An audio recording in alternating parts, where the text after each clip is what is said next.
मां पंहिंजनि सर्टिफिकेटनि जो सेट स्टेट बैंक सखर जे चीफ मैनेजर वटि खणी वियुसि ऐं सखर में ई मेडिकल टेस्टूं करायूं जेकी बैंक वारनि उतां लिखी मोकिलियूं हुयूं। चीफ मैनेजर हिकु मुले क़िस्म जो उर्दू स्पीकिंग माण्हू हो। उन मूंखे स्टेट बैंक जी नौकरीअ तां दिलि खणाइण में का कसर न छॾी।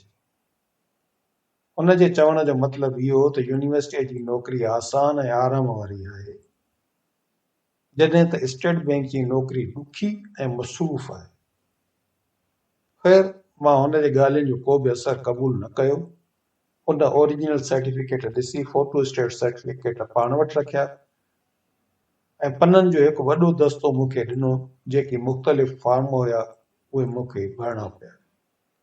कुझु ॾींहंनि खां पोइ मूंखे 20 अप्रैल 1999 ते अपॉइंटमेंट लेटर मिली वियो। मां यूनिवर्सिटीअ जे रजिस्ट्रार खे दरख़्वास्त ॾिनी त मूंखे रिलीव कयो वञे त जीअं मां स्टेट बैंक खे जॉइन करे सघां।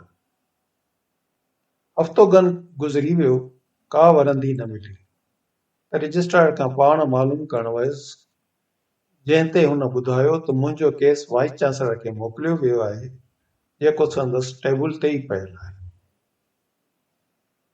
उन वक़्तु लतीफ़ यूनिवर्सिटी जो wise chancellor doctor R.A. Shah हो। इहो संदसि लतीफ़ यूनिवर्सिटी जे वाइस चांसलर थियण जो ॿियो टेन्योर। डॉक्टर शाह साहब मूंखे शुरू खां वठी भाईंदो हो।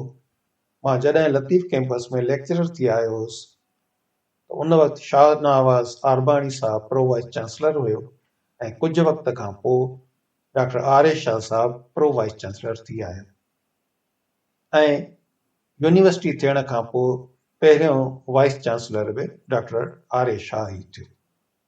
उन वक़्त खां वठी हू मूंखे प्यारु ॾींदो ऐं घणियूं ॻाल्हियूं मां हुन खां सिखियूं। सो मां संदसि पीए खां मिलण जो वक़्तु वरितो। शाह साहब खे मूं अर्ज़ु कयो त साईं, सभु कुझु तव्हांजे हथ में आहे, तव्हां छो था देरि कयो? मूंखे छॾियो त मां वञी स्टेट बैंक जॉइन कयां। हुन खिलंदे चयो त मां ॾाढी तकड़ि थी, चङो ॾिसूं था।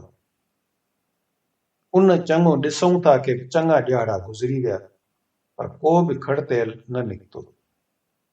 मुंहिंजी बेचैनी वधंदी पई वई त ईअं न थिए जो स्टेट बैंक जो ॾिनल मुदो ई ख़तमु थी वञे।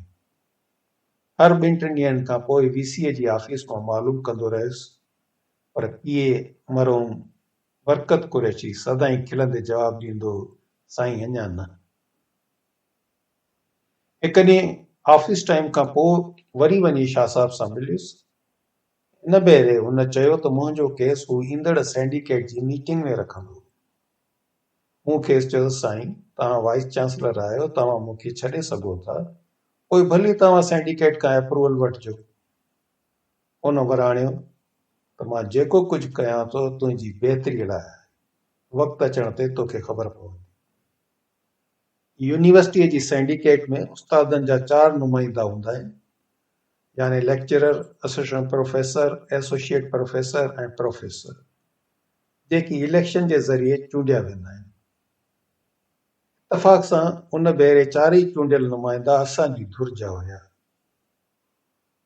उन खां अलावा गवर्नर तरफ़ां हिकु मज़हबी आलिम, हिकु इंटेलेक्चुअल, हिकु सूबाई असेंबलीअ जो मेंबर ऐं हिकु हाई कोर्ट जो जज हूंदा आहिनि।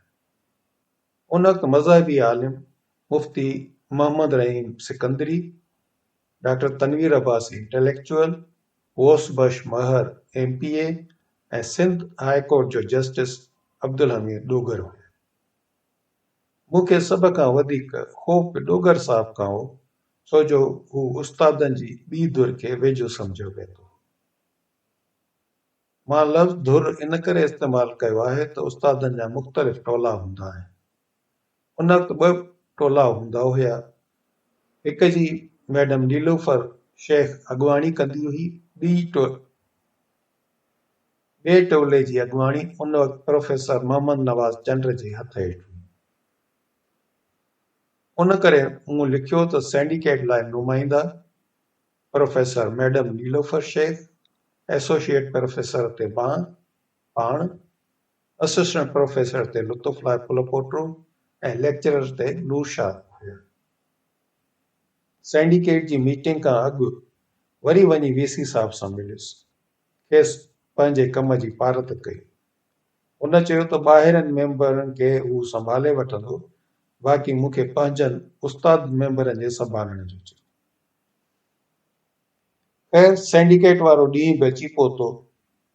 सिंडिकेट जी मीटिंग में सभु मेंबर पहुची विया, सिर्फ़ जस्टिस साहब हुजे, जंहिंजी फ्लाइट लेट थी वई हुई। कलाक ॾेढ जी देरि खां पोइ मीटिंग शुरू कई वई, पर जस्टिस अञा ताईं न पहुतो हो। जीअं त कोरम पूरो हो, उन करे मीटिंग शुरू कई वई।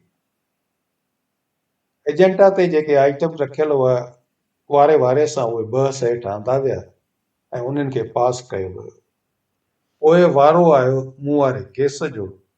उन ते मूंखे वाइस चांसलर ऑफिस मोकिलियो वियो।